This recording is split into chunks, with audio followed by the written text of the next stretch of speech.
The Huey Cam. Featuring the best of Lamont and Tonelli on 107.7 The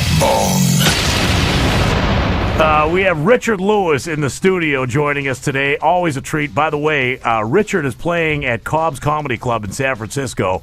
It is a must show. This guy is the funniest guy out there. No, I'm not. No, you really are. You put 29. on top 20. You put on a great 28. show. No, I do. I do give it my all because I do think I could die at any moment. Now. I left it on the floor last night, man. It was a great house and it was fun. And The Richard Lewis Death Tour. well, yeah, I was trying to tweak that, but I haven't come up with the proper word. But the truth of the matter is, I did the Magical Misery tour once. That was too much.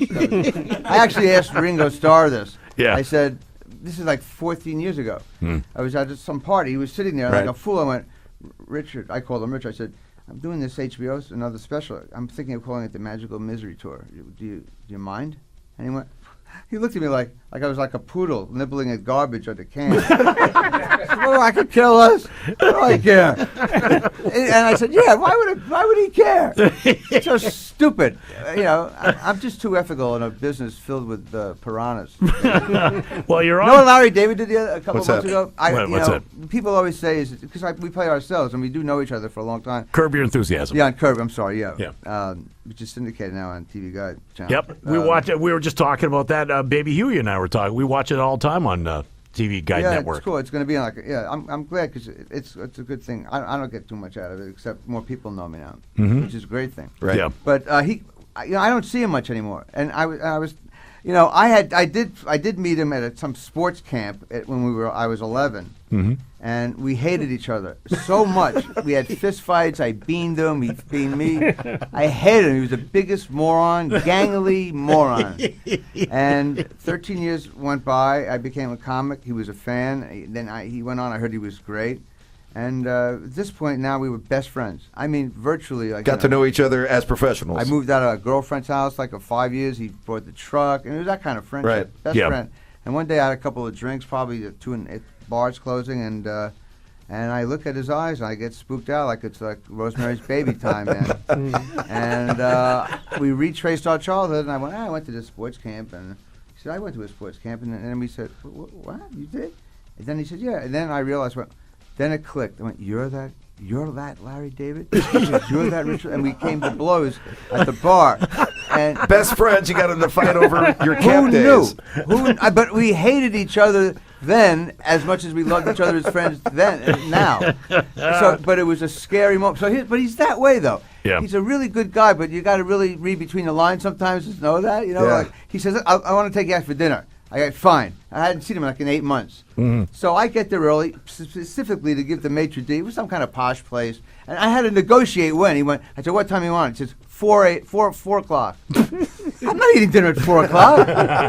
I said, I just had lunch at 3:30. He said, all right, 4:30. I said, no. So I got him up to 6:15. That took an hour. That's the same stuff you do on the It was show. it was like doing exactly. It was like being talking that cat out of North Korea and come on, you look like Don King, ready to blow the world up. Chill out. Get some hookers. Go to Vegas. Let the bums alone. Have a blast. I can get we can get him action. He doesn't have to play around with those reactions. But anyway, I went there specifically to give the maitre d' my credit card because look. He's got funny money. Look, he created Seinfeld. Right. Yeah. Or co-created. But anyway, he's a brilliant man. He's making a ton of but dough. He isn't. But that kind of money is funny money. Right. It's like $1 billion they said they made. Whatever they made, they Yeah. made it. But he's a friend, and I have enough money I can treat people from time to time, so myself. So, and I get uncomfortable when he thinks he has to do it. Right. Get there. He comes a half hour late. He sits down. I'm opening up. It was a posh place, but so I like to get Chinese. Hey, you get that, I'll get that. We'll nibble. We'll share. Sure. He said, Nosh. he slapped my hand, and he says, "Don't embarrass me." I said, what are you talking about? And he was serious. He was serious. He said, "What do you mean? I've eaten here before. What's the difference?" It's great. He said, "Yeah, but the chef likes to bring the food out, and he's really not a diva." That's why I was sort of stunned by this. Yeah. He says, "They like to bring out the food." I said, "Fine, fine." Okay, they bring out. They already knew he was coming because he was late. So they had about 20 appetizers on one of these Lazy Susan things that spin around, whatever they call it. And the phone rings, and we only were there for like 5 minutes. It's Steve Martin. Hate to name drop like this, but it's true. And he says, and I see Larry. I just hear Larry's end. He says, "Oh my God, I forgot. I'll be right there." Gets up, no apology. Says, "It's poker night. It's poker night." And I'm stuck with a $800 bill, and he's gone. I haven't seen him. Seen him in a year and a half. And that was food you didn't even want. He was the one who said, "Yeah, exactly." Yeah, you know, like this real that poshy Chinese place. You know, it's like half a pheasant's eyebrow mixed in with a coleslaw from the testicle of a rabbi. I went, you know what? Sounds like Sully's Tanzanian meals. Let me just get out of here. Well, and now, you know what? I'm glad you brought up Larry David because recently it was in the news that and on the show last year, he got the divorce on the show. Right. And in his personal life, he got a divorce. It was released that maybe Al Gore had an affair. I saw that. Did you see that? Now, is there any truth to that? No. That you know of? No. No. I mean, from good sources, that whole thing was a joke. Yeah. Is that right? Yeah, absolutely. Yeah. I worked for Gore for a long time.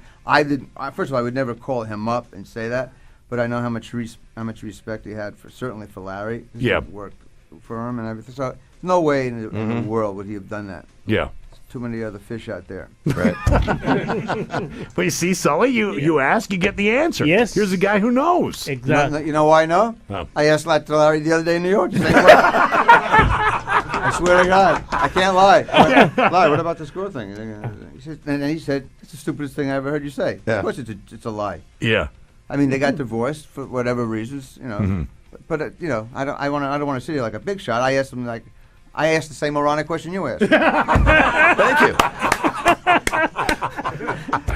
But you should see the look. I was there with my wife, and she gave me a look like I was such an idiot. Like, what are you asking me that for? Yeah, I said, "What? You believe everything you see on when you put on go online? In the morning, the first thing, you know, what's her name adds a third breast. So who cares? I can't take this anymore. On Live overload. your lives, but you know what? People do care about this. Yeah. It's pop culture, I guess. Absolutely.